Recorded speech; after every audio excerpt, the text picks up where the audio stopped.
Voltas Pure Air Adjustable AC.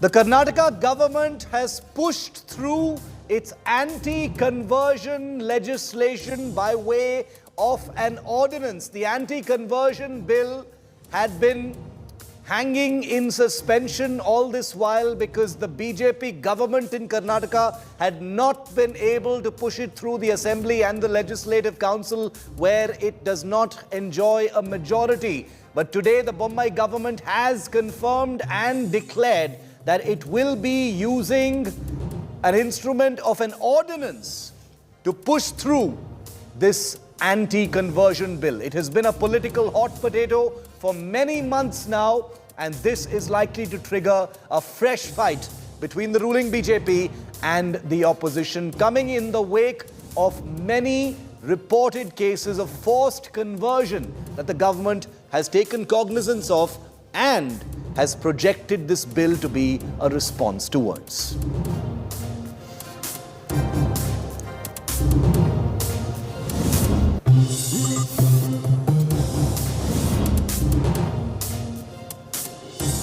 The big story from Karnataka is my top focus. Thanks for tuning in. I'm Shiv Aroor. These are the headlines.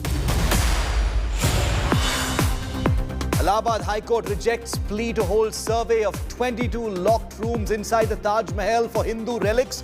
Big setback to the BJP petitioners in this case.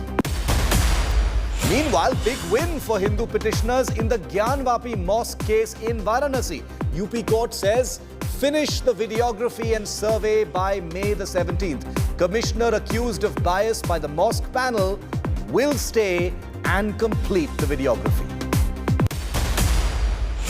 Allahabad High Court asks lower courts to dispose all pleas seeking restoration of Krishna Janmabhoomi site in Mathura in 4 months from now. DK Shivakumar says BJP Minister Ashwath Narayan in Karnataka met Congress leader MB Patil to seek protection over a scam. Divya Spandana, the actor turned MP, slams the infighting, alleges troll attack at Shivakumar's behest. It's a big implosion in the Karnataka Congress.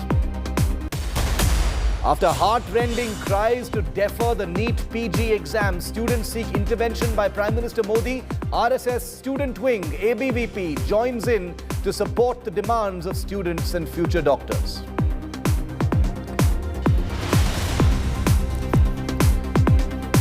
In a surprise move, the Karnataka government, the Bombay government in Karnataka has promulgated an ordinance to give effect to the long-standing anti-conversion bill. The cabinet met today to approve the ordinance. The BJP-led government has decided to take the ordinance route as the Assembly and Council were not in session. The anti-conversion bill will now be called the Protection of Right to Freedom of Religion Bill. It was passed in the Legislative Assembly in December last year. It is still pending and rather stuck in the Legislative Council, where the BJP is one short of a majority. The Bombay government has decided to push through this entire anti-conversion law by way of an ordinance. Anti-conversion is ನಾವು ಈಗ council ಅದು assembly ರೋಗ್ ಆಗಿದ್ದರಿಂದ ಅದನ್ನು ordinance ಮುಖಾಂತರ ತರುವಂಥದ್ದಕ್ಕೆ ಇವತ್ತು ಕ್ಯಾಬಿನೆಟ್ನಲ್ಲಿ ಮಾಡಿಸ್ತಾರೆ. ಆ್ಯಂಟಿ ಕನ್ವರ್ಷನ್ದು ನಾವು ಈಗ ಕೌನ್ಸಿಲು ಅದು ಅಸೆಂಬ್ಲಿ ರೋಗ್ ಆಗಿದ್ದರಿಂದ ಅದನ್ನು ಆರ್ಡಿನೆನ್ಸ್ ಮುಖಾಂತರ ತರುವಂಥದ್ದಕ್ಕೆ ಇವತ್ತು ಕ್ಯಾಬಿನೆಟ್ನಲ್ಲಿ ಮಾಡಿಸ್ತಾರೆ. Anti-conversion bill, government is hurry means it is already decided in the assembly. It have been discussed and it is already discussed and decided in the this one of assembly. So they may be not in the hurry. No, that may be the government is run by the number of the assembly, not from the council. So government have a mandate. So the government has decided to do that bill. So there. Karthik Sagar is live with me from Bengaluru on this big India Today news break. Karthik, Take us through what happens now. The anti-conversion bill has been controversial for quite a while now. We have graphics on our screen which tells you what this bill is about. But take us through what the next steps are and the details of this bill. Also explain to our viewers what this anti-conversion bill was really about, because we saw many reported cases of forced conversion in the last 1 year in Karnataka, and it is in the atmosphere of those reports that this anti-conversion bill is being pushed through by way of an ordinance now, Karthik. Well, definitely, Shiv Aroor. Today, the Karnataka cabinet met, and Karnataka Chief Minister Basuraj Bommai held a meeting with all the cabinet ministers, and they unanimously decided to push for an ordinance on the anti-conversion bill. Now, this bill has been was already passed in the assembly, but was pending in the council. This is also because the BJP lacks the majority in the council. So if they try to pass it in the council, there are chances they may fail. So this is why the BJP hadn't taken up the step to pass it in the council. So the BJP, what now it has done is that it has passed an ordinance. Now, after this ordinance, according to the law minister, the bill will once again be put forth in front of the council. They have time for at least another 6 months now. Now, in this meantime, June 3rd, we have the MLC elections as well for 7 constituencies. Now, in these constituencies, the BJP is hopeful that it would get the numbers that would needed to help and pass the anti-conversion bill in the council as well. So this gives the BJP more timing to pass the anti-conversion bill, especially before the Karnataka Assembly elections. Now, remember, the Karnataka BJP government has been saying that anti-conversion bill is one of its major achievements, and it has been saying that this bill would play a big role in the upcoming elections. Especially, it would say that that it has called it as an achievement of passing this bill.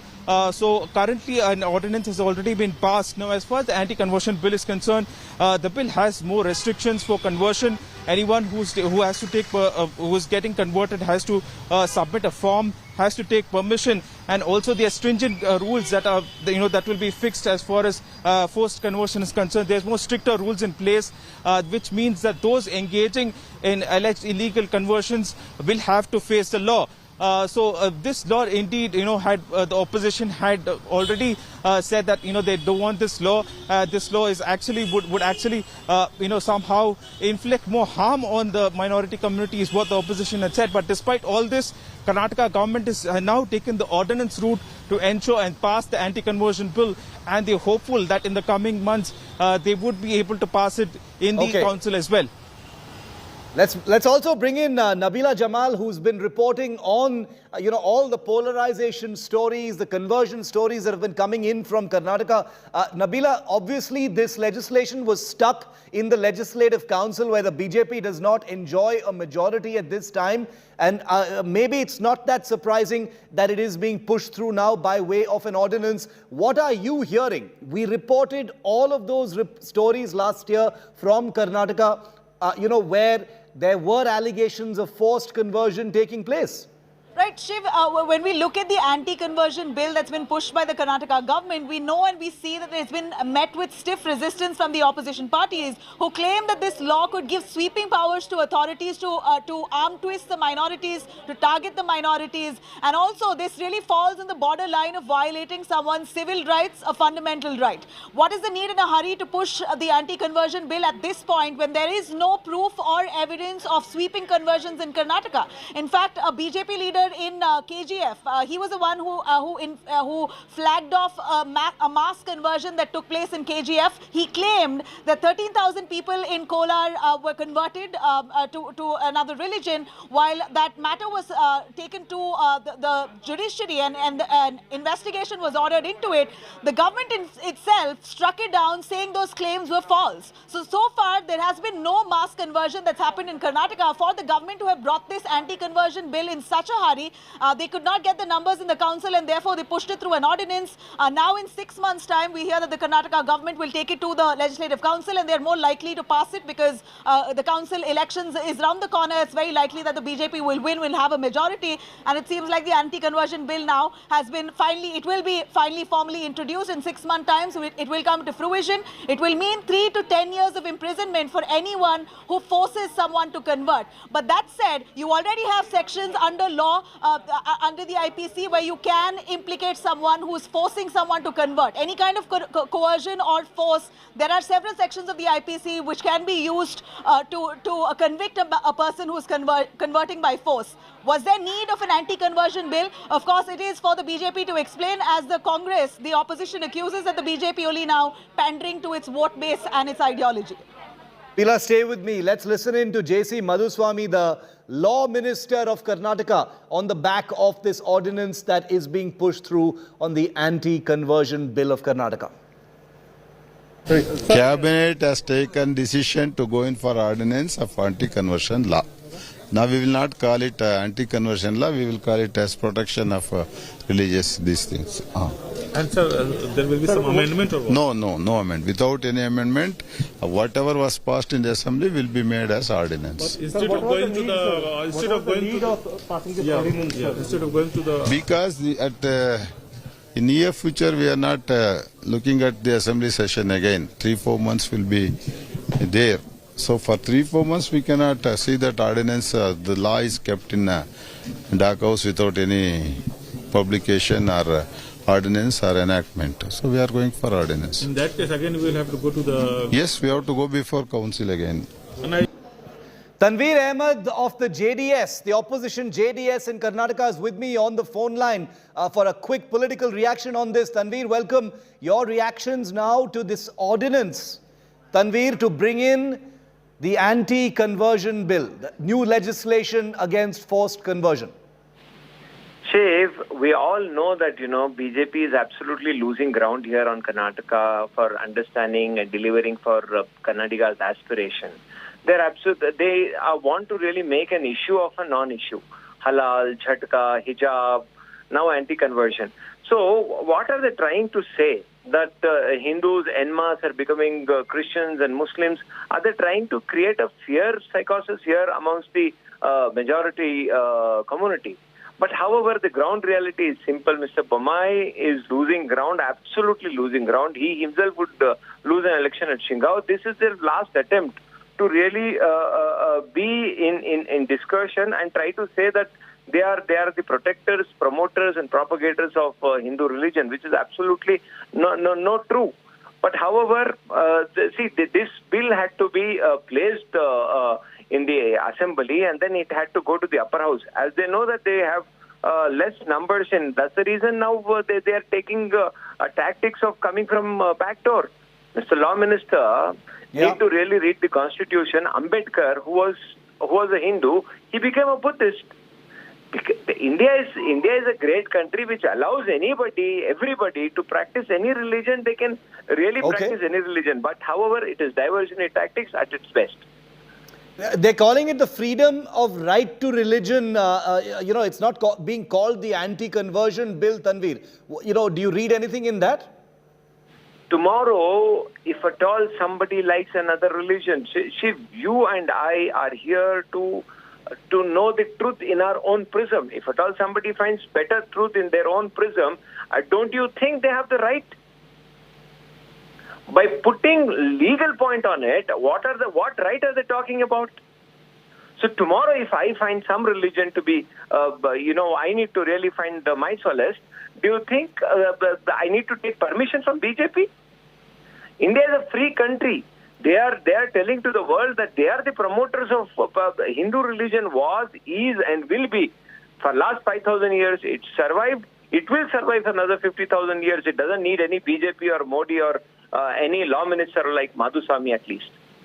Okay, Tanveer, thanks very much. Good to see you again. Thanks for speaking to India today. Nabila, I want to come back to you on this because, right now we're seeing a strange situation playing out in Karnataka. Not so much strange as predictable, perhaps, given that you've got assembly elections, coming up in less than a year. But you've got is the opposition in a situation to take this on at the Assembly and the Legislative Council level? We've heard Tanveer Ahmed just now, but is the opposition is so distracted, the Congress is so distracted with its own in-house problems. Yeah. And this is an ordinance. This is not something that's going to be debated. It's an ordinance, which means it's going to be pushed through by the executive, which is the Bombay government in Karnataka. Is there going to be any debate? Does the opposition stand a chance to say anything about this at all? Well, Shiv, the ordinance, in fact, it was introduced back in December itself, and that too, there wasn't much pressure coming from the opposition side, because the opposition Congress in Karnataka also is a bit confused. They're dilly-dallying on whether or not to take a stance on this or not. Because exactly. a conversion is a problem, yes, across India. In Karnataka, not much of a problem, but nonetheless, if the Congress opposes it, then it's displeasing the Hindu community who may be some and few who are supporting the Congress at this point in Karnataka. So they're very tactful about opposing the anti-conversion bill entirely. But nonetheless, the BJP now pushing it through an ordinance, showing such urgency. What was the need for one? That they need to answer. Of course, it appears that this is already going to become a law in the next 6 months. A target that the BJP aimed at, they've met with. Okay, Nabila, thanks very much for getting us the latest on that developing story. First reported here on India Today, as Nabila pointed out, the bill was first introduced in the Assembly in December 2021. It has gotten stuck in the Legislative Council, and now an ordinance is going to bring this to life. Karthik, are you expecting any political turmoil, any political upheaval over this, or is the Congress in Karnataka totally distracted by, DK Shivakumar and MB Patil and Ashwath Narayan and Divya Spandana and the works? Well, definitely, Shiv Aroor, the Congress is the opposition party in Karnataka will definitely try and take this issue up very seriously, because earlier also, they just reviewed what kind of backlash they received for not talking about the hijab issue, and later after talking about it after a later point of time. So definitely the Congress President DK Shivakumar will definitely look to try and raise this issue in the upcoming assembly session if there is one, or in the council, and the Congress will definitely try in every possible way to somehow obstruct this bill, because if the bill is passed, this will become a big achievement for the BJP, which has been saying that we will pass this bill earlier as well. So if the BJP does pass it, it would be advantage BJP. But will the Congress go out and conduct a protest, stage of protest, or will they obstruct the bill is something we'll have to wait and watch. Karthik, thanks very much for that. Listen in once again to what the Karnataka Law Minister has just said on this big developing story. Cabinet has taken decision to go in for ordinance of anti-conversion law. Now we will not call it anti-conversion law, we will call it as protection of religious these things. And sir, there will be some amendment or what? No amendment. Without any amendment, whatever was passed in the assembly will be made as ordinance. Instead of going to the Because in near future we are not looking at the assembly session again. 3-4 months will be there. So for 3-4 months we cannot see that ordinance, the law is kept in dark house without any publication or ordinance or enactment. So we are going for ordinance. In that case, again, we will have to go to the... Yes, we have to go before council again.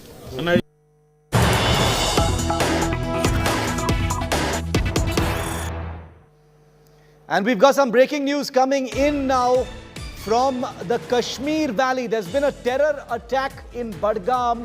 A Kashmiri Pandit has been shot dead by terrorists in the Kashmir Valley. This is in Budgam, on the outskirts of Srinagar. The man who's been identified as Rahul Bhatt has been injured in the attack. I beg your pardon, not killed. He's been shot at and injured in this attack. Rahul Bhatt is very much alive. He is an employee at the Tehsildar's office in Chadura in Jammu and Kashmir. The man, Rahul Bhatt, he's a Kashmiri Pandit, has been injured in this attack and rushed to a hospital in Srinagar. The security forces on ground have launched a search operation at this point of time for those who targeted and attacked Rahul Bhatt, a Kashmir Kashmiri Pandit in Budgam. I want to go across to India today's Ashraf Wani for more on this. Ashraf, can you tell us more about the incident in which Rahul Bhatt has apparently been shot at and injured? Absolutely, Shiv. Just 1 hour back, this incident happened in the Chadura Revenue Department. It was the office of Tehsildar where this employee of Jammu and Kashmir on minority quota was working as a revenue official in the Department of Revenue Department here in the Tehsildar's office. He was fired by a gunman, probably terrorists, where he is injured. He was shifted to nearby hospital where doctors have referred him to the biggest hospital of Srinagar, that is SMHS hospital, where he is currently being treated upon. After this attack on this employee, now the area has been cordoned off. There is a massive hunt going on to nab those attackers who are involved in this crime. Basically, there was some apprehensions that the minorities are on the target for last so many months. All those employees which are working in the Jammu and Kashmir department and are from minority community, they had been provided the security, but that is not possible in the government offices, and this attack took place in a office of Tehsildar Chadura, which is hardly 13 kilometers away from the main city of Srinagar. You know, any information about the reason for what happened? Was this looked like a targeted attack, Ashraf? So basically, so far no group has taken the responsibility, but I spoke to the top cops here in the Kashmir Valley. They are saying that they have CCTV footage that who entered into the premises and who could be behind this heinous crime here in the Kashmir Valley, and they are going to track him soon and bring him to the justice. That is what the police is saying. Meanwhile, the whole focus is on the life of this Rahul Bhatt, who is the employee, and how his life could be saved. That is the first priority being seen here by the administration of Jammu and Kashmir. Okay, Ashraf, thanks very much for that. The Tehsildar office employee Rahul Bhatt, Kashmiri Pandit based in the Kashmir Valley, shot at in Budgam. He is injured. Thankfully, he's alive, but he's critically injured. He is undergoing treatment at this time in a Srinagar hospital.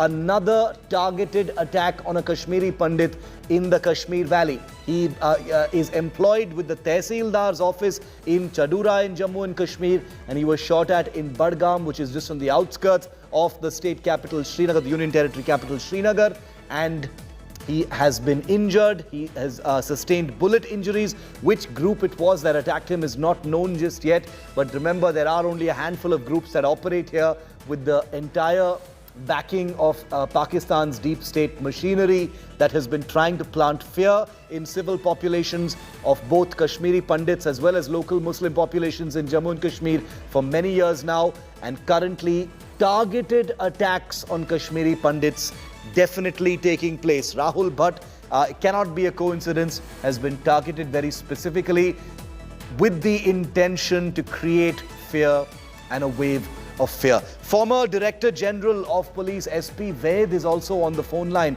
with me for more, and he has personally seen and handled many such incidents in the Kashmir Valley. Vaid Saab, thank you very much for being with us. Another Kashmiri Pandit's shot at in what appears to be a targeted gun attack on him. He's a Tehsildar office employee. This happened in Budgam. What do you think, sir? Your views? It's very unfortunate that another precious human life has been put into danger, and Kashmiri Pandit is being targeted.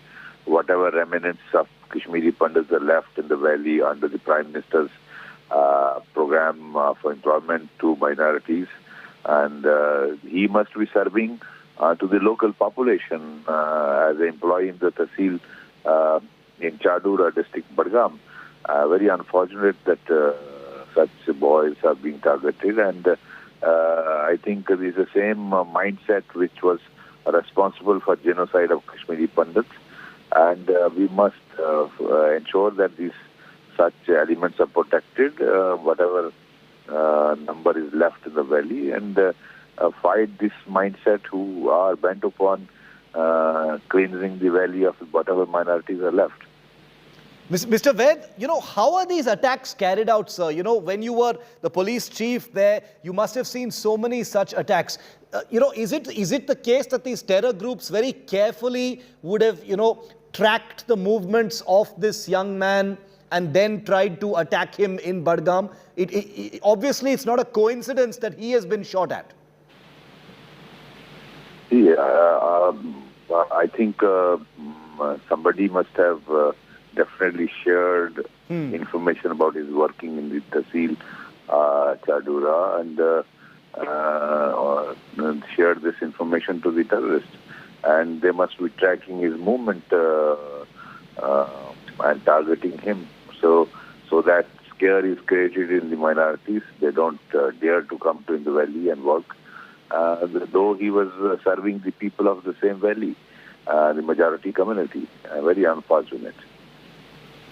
SP Ved, thank you very much, sir, for speaking to India Today. Rahul Bhatt is critically injured in that gun attack on him. He was a government employee, a civil, a public servant, really, working for the people of Chadura and Jammu and Kashmir, and he has been targeted by terrorists. That is the disgusting extent to which terror groups backed by Pakistan in the Kashmir Valley will go to spread fear and control the local population. Rahul Bhatt was an employee of the Tehsildar's office, a public servant doing public service for civilians of Jammu and Kashmir, and he has been targeted by Pakistan-backed terrorists inside the Kashmir Valley. This was in Budgam.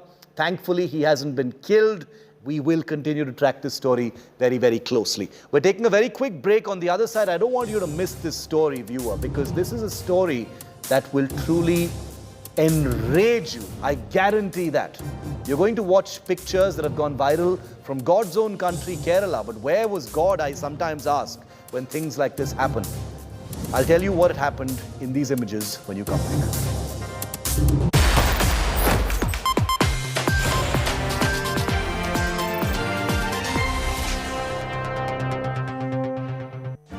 Make your media plan smarter with India Today Live TV on your connected devices. Amplify your brand with 100 million smart internet viewers. To advertise, mail us at sales@aajtak.com or call 9999892171.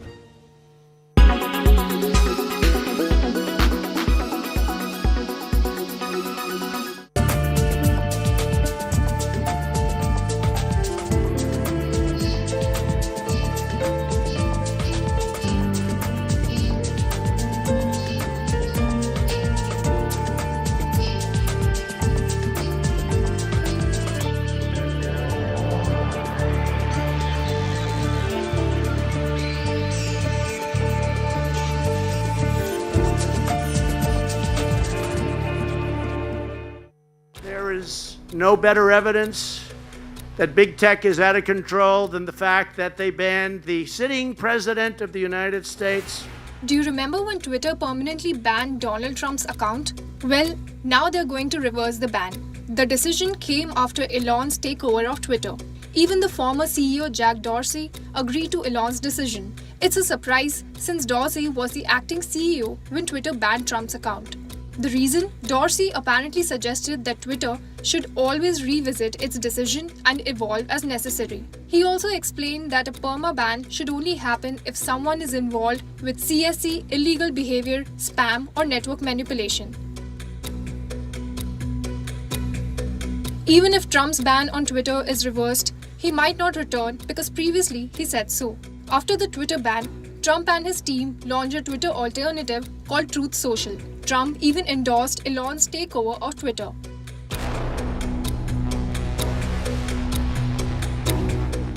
The former US president was banned on Twitter following the Capitol riots. Trump allegedly encouraged rioters to take part in the violent storming of the US Capitol using his tweets and posts. Trump's tweets were controversial and were often labeled by Twitter before his account was permanently banned. Not just on Twitter, he's also banned on Facebook, and the company had no intention of unbanning him.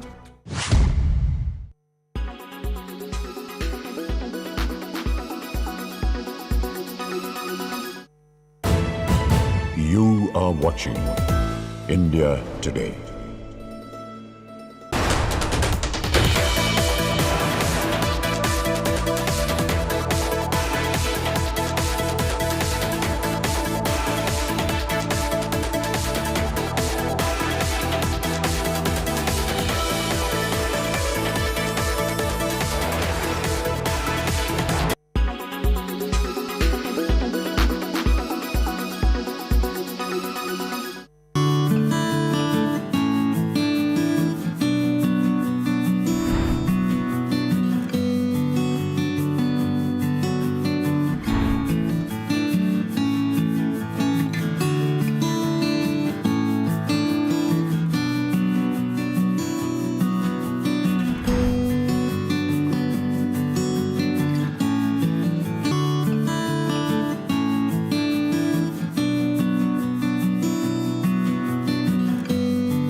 Literally one of the most amazing human beings I've ever met in my life. Her stability, her level-headedness, her strength, her depth, her sensitivity, her empathy, her compassion, and her ability to, like you said, keep it real. In spite of the stature that she commands as a consummate movie star, actor, I really have a deep admiration for her because I see her public persona and then on the flip side I know her so intimately. She amazes me. She really never ceases to amaze me. She's the best thing that ever happened to me. Touch wood, my life is coming along. Career is on the right path. I feel my marriage was timed really nicely, and it's been a few years. So yeah, we're always talking about this life that we're sharing together, and we are always discussing and in conversation about how we want to mold our lives and lifestyles. So yeah, it's definitely in the conversation.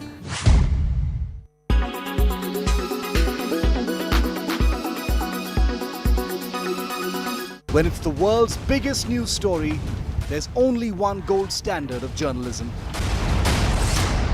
When it's the world's biggest news story, there's only one gold standard of journalism.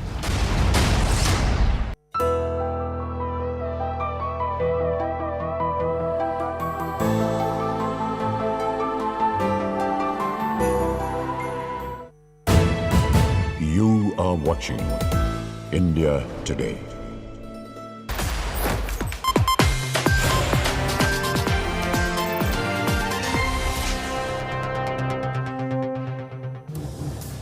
I'm going to tell you a story now from Kerala that is going to, I must warn you, enrage you, but perhaps it will not surprise you. The rigid, patriarchal, shameless mindset of an orthodox Muslim cleric caught on camera in full public view. This cleric was captured on camera rebuking the organizers of a prize-giving event because the organizers had invited a schoolgirl onto the dais to present her an award during this felicitation event in Kerala's Malappuram district. The video of this event, which has gone viral in local media, we've picked it up from local media because this is truly a national story. You can see the organizers distributing prizes to this class 10 school student when this senior cleric, who is a guest of sorts at this event, starts to publicly rebuke them. I'm going to play that out for you in a moment. He starts shouting and scolding them. He tells the organizers that girls should not be invited onto the dais and instead their parents can be invited onto the stage on their behalf. He warns the organizers that they shouldn't be doing such things when he is standing on that stage. Can you believe it? This is India 2022. Kerala's Governor Arif Mohammed Khan has strongly criticized this cleric for humiliating this schoolgirl and says that it is sad to know that a young, talented woman was humiliated just because she was born into a Muslim family. He further added that this is yet another example of how Muslim clerics continue to punish Muslim women and push them into seclusion and suppress their personalities with total impunity. പെൺകുട്ടികൾ 10ാം ക്ലാസ്സിൽ കുട്ടിയാ ആരോടും അങ്ങോട്ട് വിളിച്ചത് ഞാൻ മേലിൽ നിങ്ങൾ വിളിച്ചിട്ടുണ്ടെങ്കിൽ കാണിച്ചു തരാം അങ്ങനത്തെ പെൺകുട്ടികളൊന്നും ഇങ്ങോട്ട് വിളിക്കണ്ട സമസ്തന്റെ ഇത് നിങ്ങൾക്ക് അറിയില്ലേ സമസ്തന്റെ തീരുമാനം രക്ഷിതാവിനോട് വരാൻ പറയും ഇയാ വിളിച്ചത് അല്ലല്ല ഞാനല്ല ഞാൻ എന്റെ കുട്ടിനെ വരണ്ടെന്ന് പറഞ്ഞപ്പോൾ ഈ ഞങ്ങളൊക്കെ അവിടെ എത്തിക്കാണ്ട് വേണ്ടാത്ത പണിയില്ല. I'm saying generally all kind of leadership, social leadership, economic leadership, all leadership. Nobody should, I consider it a sin to remain silent when your daughters are being humiliated. Here the young girl, very talented, she has done so well in the examinations. She has been chosen to receive an award. And this is the way you will treat her. This is the way you want to treat her. And the society will accept it, will tolerate it. In an age where women are conquering space, a girl is condemned for coming to the stage. This is absolutely horrifying and unacceptable. I respect Muslim League, I admire Samasta, but this posturing by one senior Islamic cleric needs to be condemned, discouraged and actively opposed, because these are extreme regressive elements that definitely should be countered by the civil society, whether they are right or left. This is absolutely incredible. It is unconscionable. It is unimaginable that such a thing is happening in 2022. I want to put the sound up just for a moment more and play out that sequence where this cleric has the gall to upbraid and scold the organizers of this felicitation ceremony in Kerala for daring to call a woman, a young girl, a class 10 student, onto stage, because he feels defiled and contaminated by the presence of a woman, a young girl, onto stage and sharing that stage with him. Just take a look at what this shameless cleric just said. പെൺകുട്ടികൾ 10ാം ക്ലാസ്സിൽ കുട്ടിയാ ആരോടും അങ്ങോട്ട് വിളിച്ചത് ഞാൻ മേലിൽ നിങ്ങൾ വിളിച്ചിട്ടുണ്ടെങ്കിൽ കാണിച്ചു തരാം അങ്ങനത്തെ പെൺകുട്ടികളൊന്നും ഇങ്ങോട്ട് വിളിക്കണ്ട സമസ്തന്റെ ഇത് നിങ്ങൾക്ക് അറിയില്ലേ സമസ്തന്റെ തീരുമാനം രക്ഷിതാവിനോട് വരാൻ പറയും ഇയാ വിളിച്ചത് അല്ലല്ല ഞാനല്ല ഞാൻ എന്റെ കുട്ടിനെ വരണ്ടെന്ന് പറഞ്ഞപ്പോൾ ഈ ഞങ്ങളൊക്കെ അവിടെ എത്തിക്കാണ്ട് വേണ്ടാത്ത പണിയില്ല. You heard what that Muslim cleric said. He was speaking in Malayalam, but we translated that for you. Why are you calling this girl when we are sitting here? You should call the parents. If you do this again, we will show you. So there's regressiveness, sexism, and there's a threat of violence also. We will show you if you do this again. That incredible Muslim cleric is Abdullah Musaliyar. Let's take his name also here on India Today, because he's the one who's actually going viral there for his own words. Nobody has forced those words on him. He has said them himself. Brinda Adige, well-known rights activist, is live with me. Rahul Ishwar, very well-known commentator from Kerala, also live with me.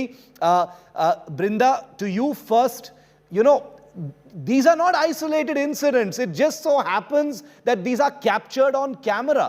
It is unbelievable. Unbelievable. You probably see this, much more in your line of work, Brinda. But this is shocking that in 2022, we're seeing a well-known cleric in Kerala, rebuking the organizers of an event for daring to invite a girl up on stage while he's standing there. You're absolutely right. Kerala is a state that has the highest literacy in our country. We always assume that Keralites are more literate, more educated than the rest of the country. And here we have seen a religious leader who has been invited to the school to give away prizes for accomplishments and achievements by the girls in that school, has the gall, the incorrigible man, has the gall to actually tell that girl, you cannot come up onto the stage, and to send the parents. I think first the State Child Rights Commission and the NCPRC must book this man. Because not only has he humiliated her, he has violated her rights. This is not Sharia law that you can have. My Indian constitution is supreme. Somebody tell him that. Somebody must tell that to him. You're absolutely right. It's not just about rebuking. Action must be taken against this cleric, because imagine the trauma this poor girl must have suffered. Because a cleric has said it. There may be others who take that word seriously, and she may face all kinds of, action and rebuke and all kinds of things which are well away from the camera. And the irony, Rahul, the irony here is that this was a girl going up on stage to receive a prize for her performance in school, talented young lady, in high school. Such a nice thing to be getting a prize when you're in class 10, only to, in your presence, see the chief guest of that function say, why are you calling this girl on stage? This is absolutely disgusting. This is absolutely horrible and unacceptable. I respect Muslim League. I have been part of their programs. I respect Samasta. I had the great privilege to talk in their stages. But what Abdullah Musliar ji did was absolutely unacceptable. And whether you are right, left, center, or whatever you call, it is our duty to stand together and condemn this and say that this is not acceptable and this is not done. This is an extreme cringeworthy mindset. And please remember, this is, as Brinda Adigaji rightly said, this is anti-constitutional, this is against our social spirit, and this is against the teachings of Prophet Muhammad sallallahu alaihi wasallam too. See, please remember, the believer's wife Khadija was a businesswoman. Prophet Muhammad's first wife was a businesswoman. His another wife, Aisha, was at the forefront of many movements. Many of his children, including women, were warriors or fighters. So how come right now, when girls are going to space, how come we are preventing a girl to come on stage? And especially that great occasion where she is coming and getting award. Imagine the psychological impact that is going to have on that kid. Imagine she is going to be suppressed, repressed and oppressed, and the psychological trauma she is going through. And I request our friends in Muslim League and Samasta to come out and condemn. Let it be a no holds barred, and let us be honest about it. Let us not be over soft and treat this with kid gloves. Let our left liberal lobby, right, or Muslim League come forward, deny this, because beyond politics, this is one issue that concerning our women. Women empowerment is one of the most important things. We had a female prime minister too, and we respect Bharat as Bharat Mata, even in the female form. This is absolutely unacceptable, and we need to condemn those people who are not condemning it. And we need to move beyond condemnations and apologies. I'm sure you also agree with that, Rahul, because, this is a mindset issue. It's not like Abdullah Musliar has said this spontaneously or, he said it in panic mode. He said it with all the power at his command, all the patriarchal sexism at his command, and he said it with complete impunity on stage, knowing that the cameras are on him, knowing that this is a public event. That's the kind of impunity and fearlessness with which this kind of mindset is. And Child Rights Commission has already seized upon it. Child Rights Commission has already seized upon it. And this is an occasion where we should put pressure and put some action against this man. Their action should be put against this man. Stay with me, Brinda and Rahul. I also want to bring in Shafiullah, who's a well-known Muslim scholar, to also get a perspective from his side. Shafiullah, what are you making of this? This story has exploded from Kerala. There's a great deal of rage against this well-known cleric, doing something with so much impunity against this girl. There are many legal aspects. The NCPCR, the National Commission for Protection of Child Rights, has also gotten involved. What is your view on what has happened, Shafiullah? Well, I have attended many programs. Yes. Where lot many clerics were sitting just beside me on the stage.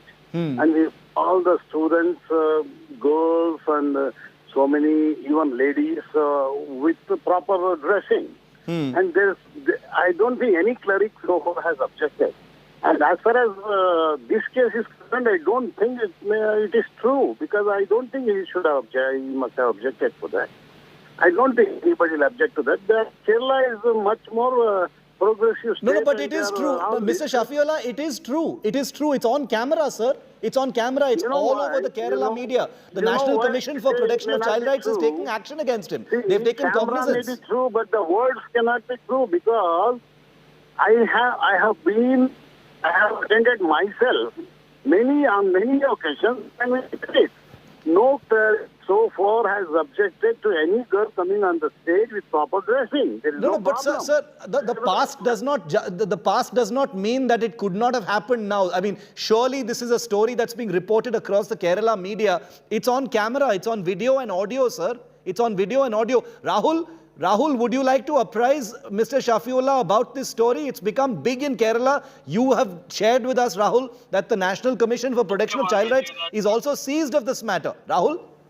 Absolutely, sir. And I would request all our Muslim brothers to come forward and condemn this. See, even instead of denying such kind of incident, why are we brushing it under the carpet? What is the use of it? And who does it affect the most? The Muslim community, the Muslim girls.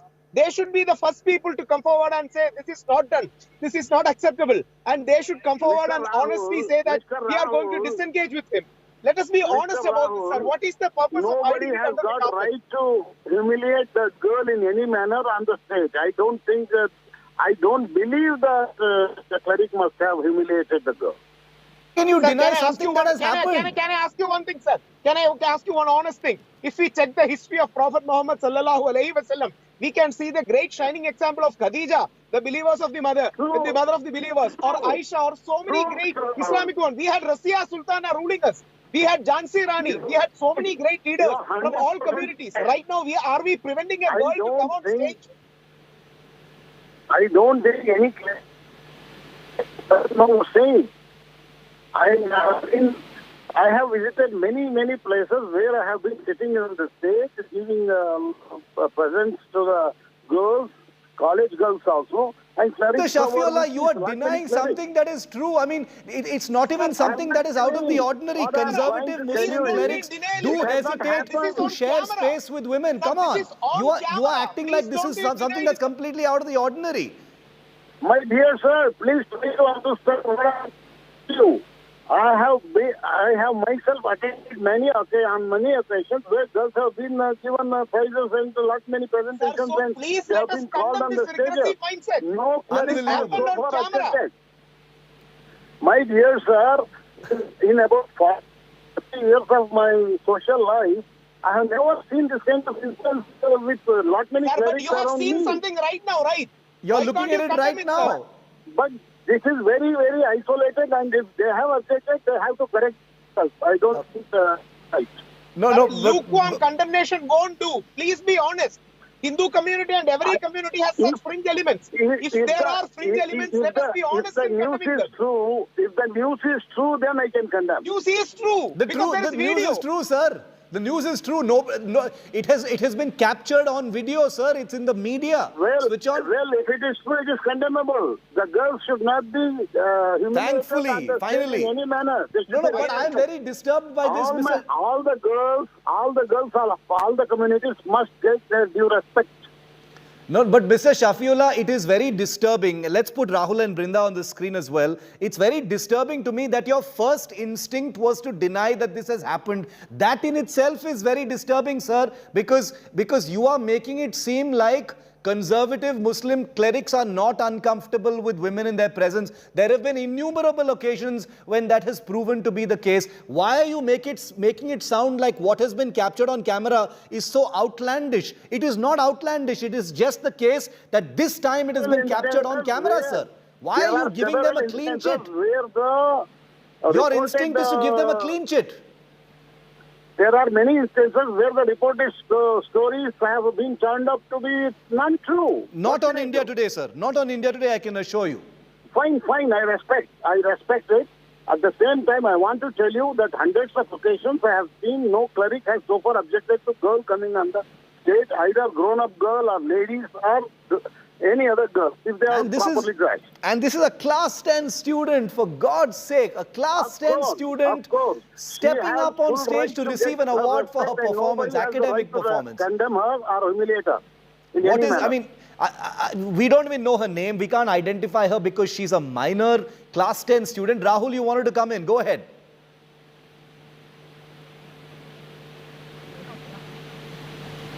Rahul, go ahead. Please don't be in a denial mode.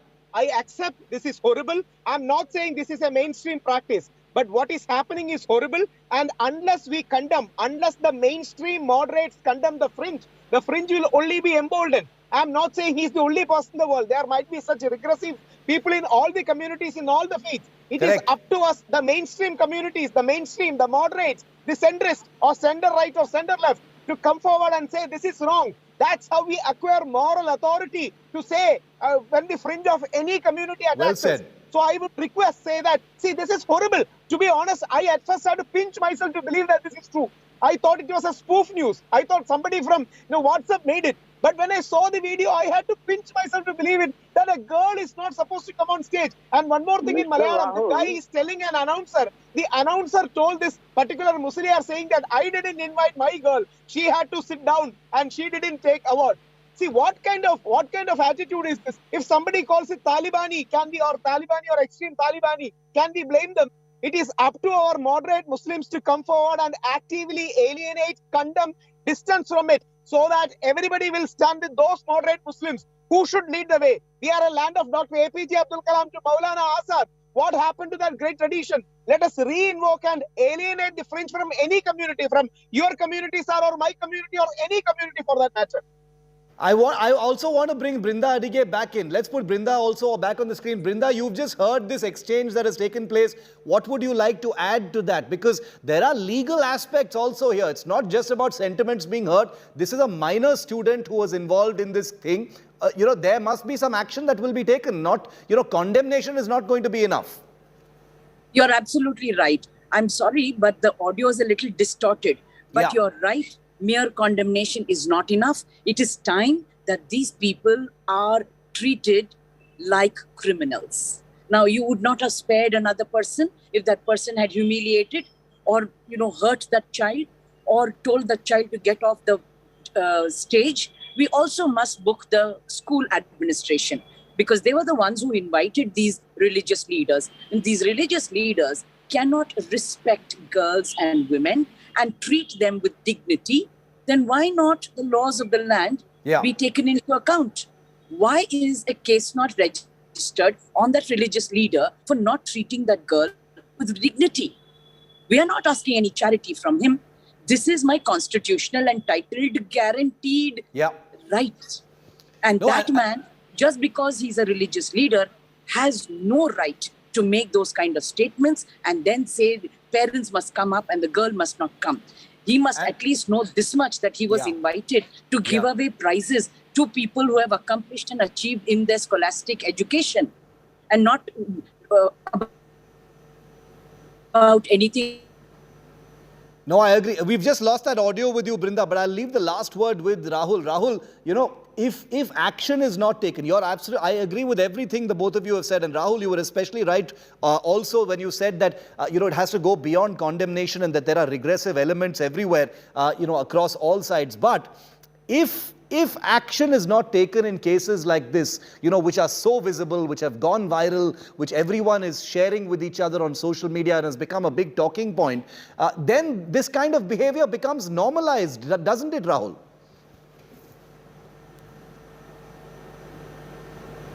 It becomes kind of justified. It becomes kind of condoned. It becomes normalized. It becomes sort of okay. And we are legitimizing these kind of behavior by not actively condemning and taking action.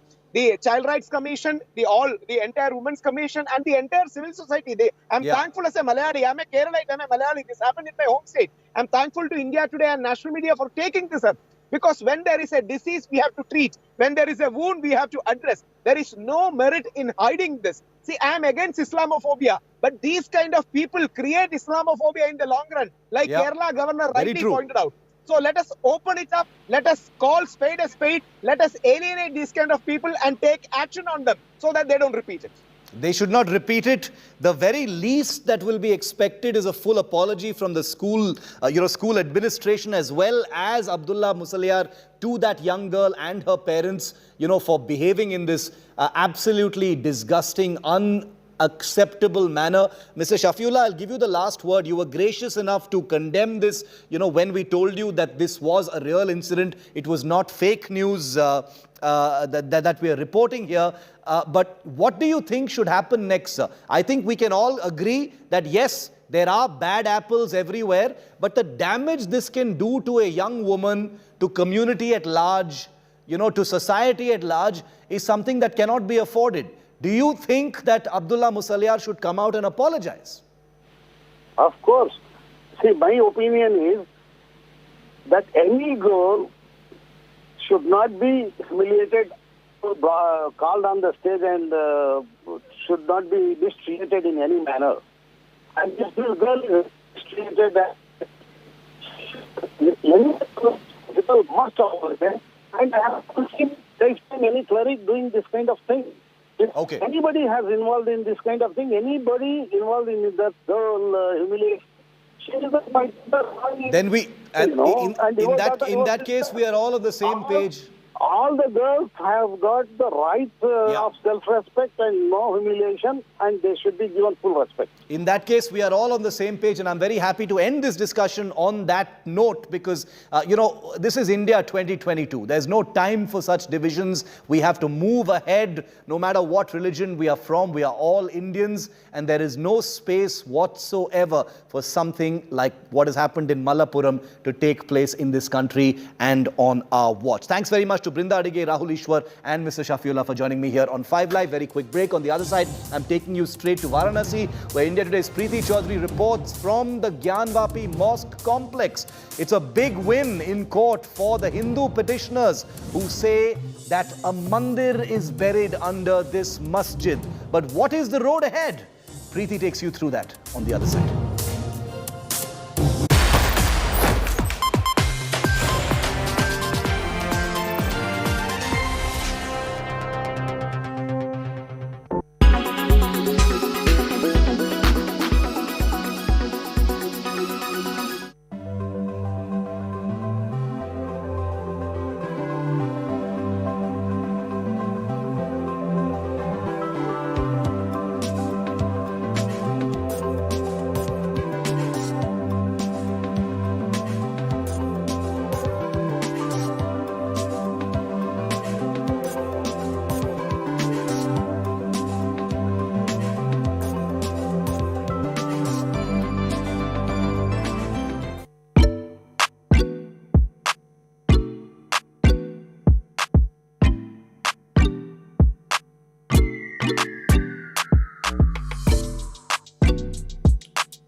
The Indian rupee dropped to an all-time low of 77.41 rupees against the US dollar. And here's how this will impact your day-to-day expenses. The downfall of the Indian currency is going to raise inflation. Due to its low value against other currencies, studying and traveling abroad will be costlier now. Not just this, but the exports will become cheaper and imports will become more expensive. Now that you know how this affects you, you might be wondering what led to the downfall of the Indian rupee. There are three major reasons for this: the US Fed rate hike and inflation, COVID in China, and Indian market conditions.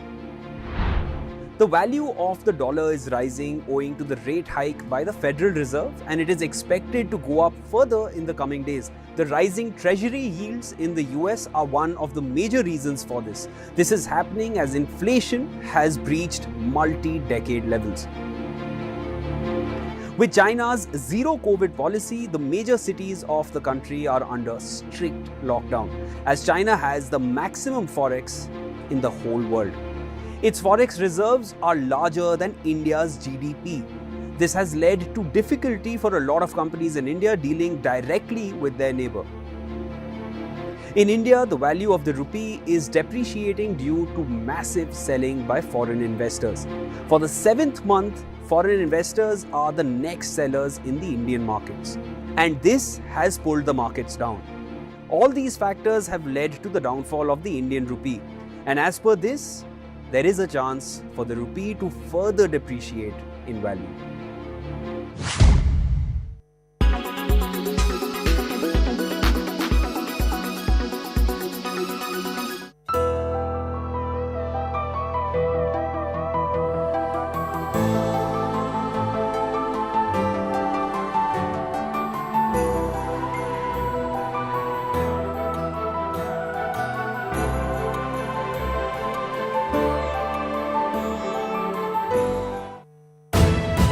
You are watching India Today.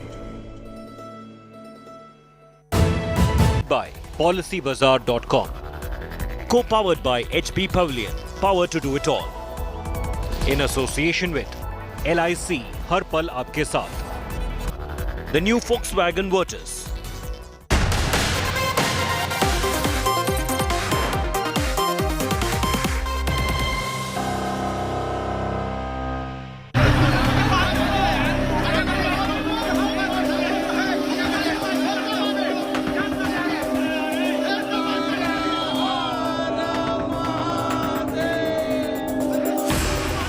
It is raining petitions in Uttar Pradesh to dig into history, to survey mosques and mausoleums, to uncover the truth.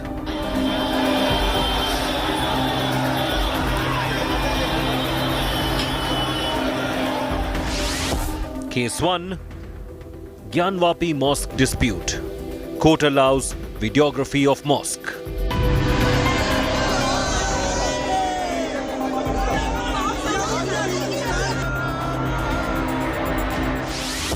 Case 2, Taj Mahal controversy. High Court slams Taj Mahal petitioner.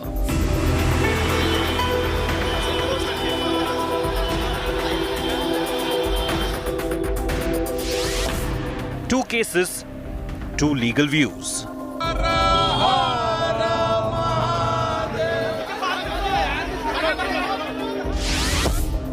What is the road ahead?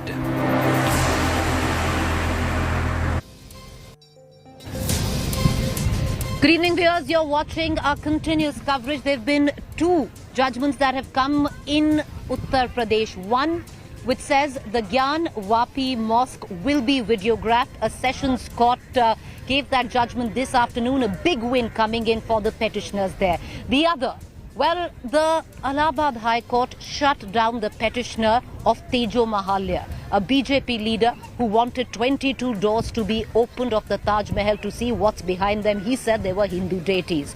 The Allahabad High Court said, don't waste our time. Tomorrow you'd want to see what's going on in our chambers. And do not waste the time of the judiciary.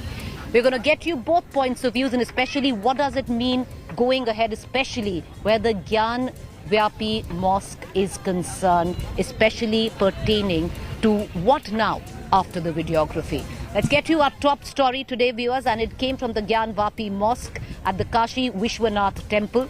The latest, we're going to get you all of that, but first up, let me take you through the headlines.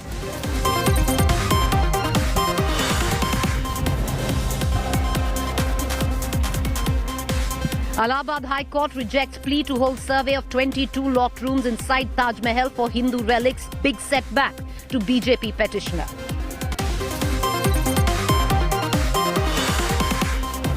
Allahabad High Court asks lower courts to dispose all pleas seeking restoration of Krishna Janambhoomi site in Mathura in